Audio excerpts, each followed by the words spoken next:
Bismillahirrahmanirrahim. Alhamdulillahirabbil alamin. Wassallallahu wasallam wa barak ala abdihi wa rasulih nabiyina Muhammad wa ala alihi wa ashabihi ajma'in. Amma ba'd. Alhamdulillah, kita bersyukur pada Allah Subhanahu wa taala yang telah memudahkan kita untuk melaksanakan salat Isya secara berjamaah. Semoga seluruh amal ibadah kita diterima oleh Allah Subhanahu wa taala. Ahibati fillah, afanillah wa iyyakum, Bapak Ibu jamaah Masjid Baitus Salam yang saya cintai karena Allah. Tadi kita sudah menyebutkan bahwa la ilaha illallah ada dua rukunnya. Saya harus menjelaskan apa itu rukunnya. Rukun itu adalah mahiyatus syai', inti sesuatu. Itu yang mana rukun. Makanya rukun Islam berarti inti Islam. Atau pengertian lain dari rukun adalah ma la yatimu illa bihi, sesuatu tidak akan sempurna kecuali dengannya. Islam tidak akan sempurna kecuali dengan rukun Islam. Nah, ketika kita katakan rukun la ilaha illallah, maka berarti la ilaha illallah tidak akan sempurna kecuali dengannya. Nah, rukun ini ada dua. Yang pertama an-nafyu, peniadaan. Apa yang ditiadakan? Peniadaan ibadah kepada selain Allah, atau peniadaan yang diibadahi selain Allah. Ya, peniadaan yang diibadahi selain Allah. Ini adalah rukun yang pertama yang disebut dengan rukun an-nafyu. Kemudian yang kedua al-itsbat, penetapan. Apa yang ditetapkan? Menetapkan yang diibadahi dengan hak hanya Allah Subhanahu wa ta'ala. Menetapkan yang diibadahi dengan hak hanya Allah Subhanahu wa ta'ala.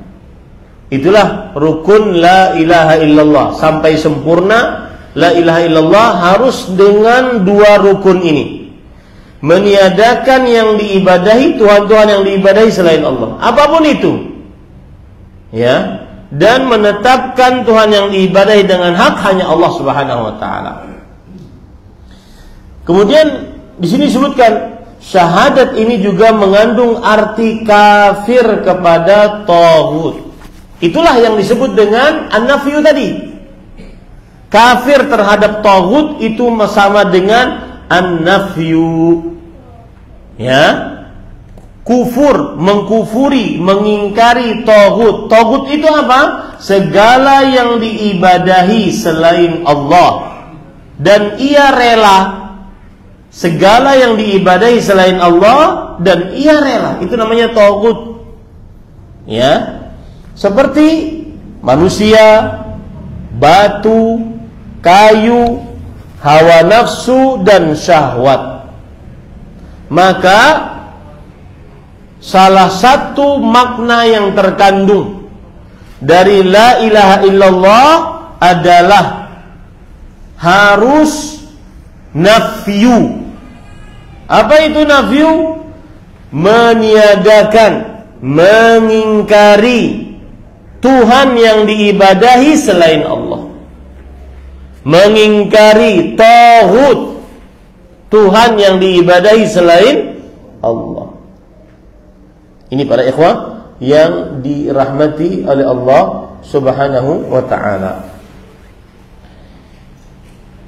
Kemudian para ikhwan yang dirahmati oleh Allah Subhanahu wa ta'ala, siapa yang mengucapkan syahadat la ilaha illallah, akan tetapi dia tidak kufur dengan yang diibadahi selain Allah, dia tidak mengingkari dengan yang diibadahi selain Allah, maka berarti tidak bermanfaat la ilaha illallahnya, baik di dunia ataupun di akhirat. Tidak manfaat. Ada orang berzikir la ilaha illallah, la ilaha illallah. akan tetapi tidak meniadakan, tidak mengingkari, tidak mengkufuri Tuhan yang diibadahi selain Allah, tidak bermanfaat la ilaha illallahnya. Harus kufur terhadap Tuhan selain Allah yang diibadahi, baru sempurna la ilaha illallahnya. Coba perhatikan, sekarang penulis membawakan beberapa dalil, di antaranya ya, qala ta'ala wa ilahukum ilahu wahid la ilaha illa huwar rahmanur rahim. Wa qala ta'ala la ikraha fid din qad tabayyana ar-rusydu minal ghayy faman yakfur bit-taghut wa yu'min billah faqad istamsaka bil urwatil wuthqa lam fisama laha wallahu samii'un 'alim. Nah, penulis menyebutkan daripada Al-Qur'an. Yang pertama yaitu surat Al-Baqarah ayat 193 yang artinya, dan Tuhanmu adalah Tuhan yang Maha Esa. Tidak ada Tuhan yang berhak disembah kecuali Dia yang Maha Pemurah lagi Maha Penyayang. Kemudian dari yang kedua yaitu dari surat Al-Baqarah ayat 156 yang artinya tidak ada paksaan untuk memasuki agama Islam. Sesungguhnya telah jelas jalan yang benar daripada jalan yang sesat. Karena itu barang siapa yang ingkar kepada Tauhid dan beriman kepada Allah, maka sesungguhnya ia telah berpegang pada buhul tali yang amat kuat yang tidak akan putus, dan Allah Maha mendengar lagi Maha mengetahui. Baik, saya ingin bertanya sekarang kepada bapak-bapak dan ibu-ibu. Surat Al-Baqarah 163, mana rukun an-nafyu?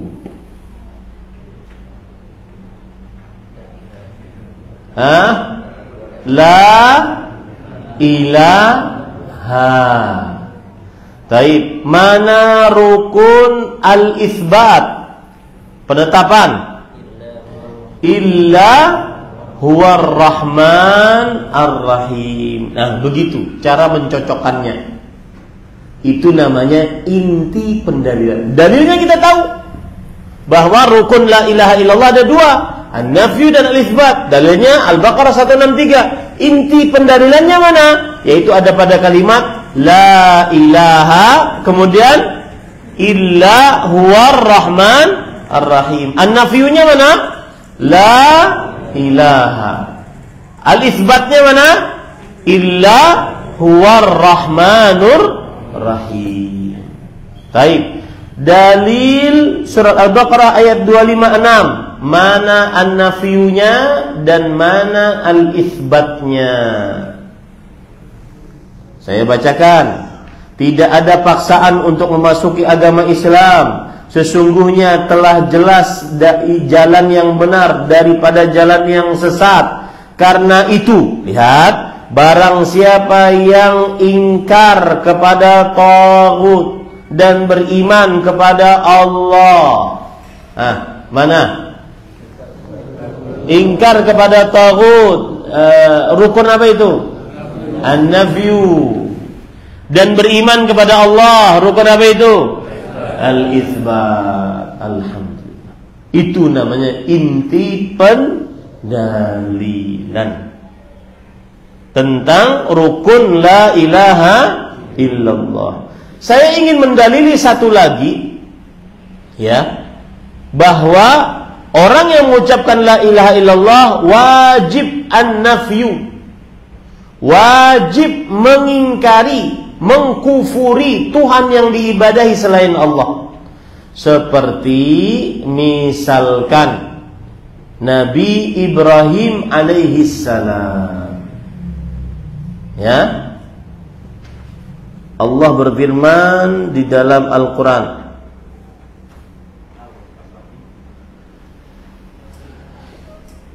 Nabi Ibrahim alaihissalam, Allah subhanahu wa ta'ala berfirman di dalam Al-Quran, yaitu pada ayat Az-Zukhruf ayat 26. Az-Zukhruf ayat 26 dan Az-Zukhruf ayat 27. Ayo tebak-tebakan, mana nafiyunya, mana itsbatnya. Wa idh qala Ibrahimu li abihi wa qaumihi innani bara'un mimma ta'budun illa alladhi fatarani fa innahu sayahdin. Yang artinya, Dan ingatlah ketika Ibrahim berkata kepada bapaknya dan kaumnya, sesungguhnya aku berlepas diri terhadap yang kalian ibadahi. Ini rukun apa? An-nafyu. Berlepas diri, mengingkari terhadap apa yang kalian ibadahi. Harus ada itu. Kalau tidak sempurna la ilaha illallah. Kemudian ayat ke-27-nya, illalladzi fatarani fa innahu sayahdin. Tetapi aku beribadah kepada Tuhan yang menciptakan aku. Ini apa? Al-itsbat. Ini para ikhwah. Kenapa kita ambil dari contoh Nabi Ibrahim? Karena Nabi Ibrahim adalah imamul khunafa, pemimpinnya tauhid. Dan kita diperintahkan untuk mengikuti ajaran Nabi Ibrahim. Wattabi' millata Ibrahim hanifa. Dan ikutilah ajaran Nabi Ibrahim alaihissalam. Itu dalam Al-Quran disebutkan. Lihat, yang lain lagi. Di antaranya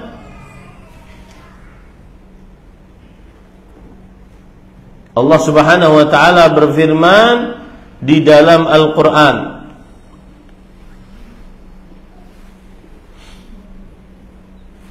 ya, surat Al-Mumtahanah ayat 4. Saya bacakan ayatnya. Qad kanat lakum uswatun ahsanatun fi Ibrahim walladzina ma'ah. Sungguh kalian mendapati suri tauladan pada diri Nabi Ibrahim alaihissalam dan orang-orang yang bersamanya. Apa suri tauladannya? La ilaha illallah. Suri tauladannya rukun la ilaha illallah. Idh qalu liqaumihim inna bura'a'u minkum wa mimma ta'buduna min dunillah kafarna bikum wa bada bainana wa bainakumul adawatu wal baghdha'u abadan hatta tu'minu billahi wahdah illa qala Ibrahim li abi la astaghfiranna laka wa ma amliku laka min Allah min syai'. Artinya, sungguh telah terdapat contoh teladan dari Nabi Ibrahim dan orang-orang yang mengikuti beliau. Ketika Nabi Ibrahim dan orang-orang yang mengikuti beliau berkata kepada kaumnya, sesungguhnya kami berlepas diri dari kalian dan dari apa yang kalian ibadahi selain Allah. Ini rukun apa? Rukun an-nafyu. Dan kami ingkari, kami kufuri. Lihat itu bahasanya begitu. Kufuri, ya, apa yang kalian ibadahi. Dan, nah ini bahasanya, ini para ikhwan. Ini konsekuensi mengkufuri Tuhan selain Allah, yaitu dan telah nyata antara kami kaum bertauhid dengan kalian permusuhan dan kebencian buat selama-lamanya. Ini konsekuensinya. Orang yang kufur terhadap Tuhan yang diibadahi selain Allah harus membenci yang mensyirikkan Allah. Tapi tidak boleh berbuat zalim. Contoh misalkan ada orang Nasrani di samping rumah kita, saya harus benci kamu. Saya bunuh dia, saya ambil hartanya. Enggak boleh. Benci urusan apa? Qalbu. Ya, qalbu. Ini para ikhwan yang dirahmati oleh Allah Subhanahu wa taala. Berarti itu tadi adalah rukun apa? An-nafyu. Kemudian hatta tu'minu billahi wahdah. Sampai kalian seluruhnya beriman kepada Allah semata. Ini rukun apa? Al-itsbat. Selalu la ilaha illallah, ada dua rukun itu. Itu disebutkan oleh Allah dalam surat Al-Mumtahanah ayat 4. Jadi kita nggak ngarang-ngarang ini.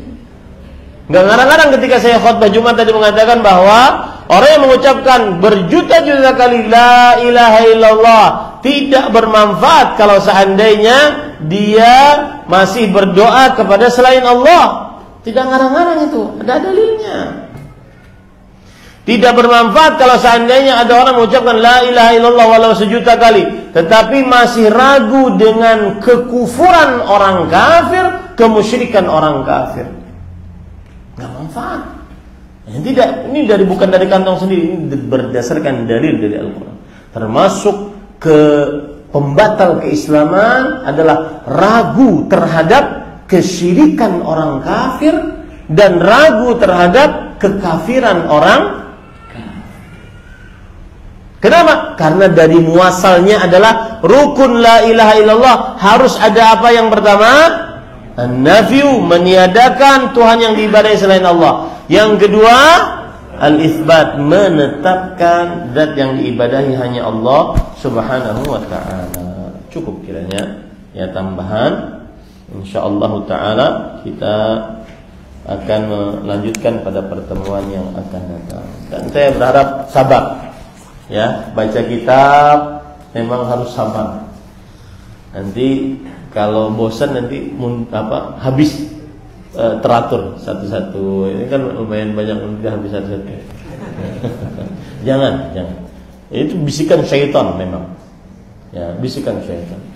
Tetapi dengan yang seperti inilah, bukan karena pengajarannya, tapi dengan cara seperti inilah para ustadz, para ustadz-ustadz senior menghasilkan ustadz-ustadz yang ngajar sekarang, menghasilkan jamaah-jamaah yang kokoh tauhidnya, tidak mudah terombang-ambing. Sungguh para ikhwah, syubhat di zaman sekarang sangat luar biasa dan tersebar begitu masif. Ini memang akibat media sosial. Bayangkan ada orang yang mengatakan Islam belum sempurna, padahal Allah Subhanahu wa taala menyatakan sudah sempurna. Hanya karena ada syubhat satu, bahwa tidak setuju dengan hukum perbudakan dalam Islam. Aneh.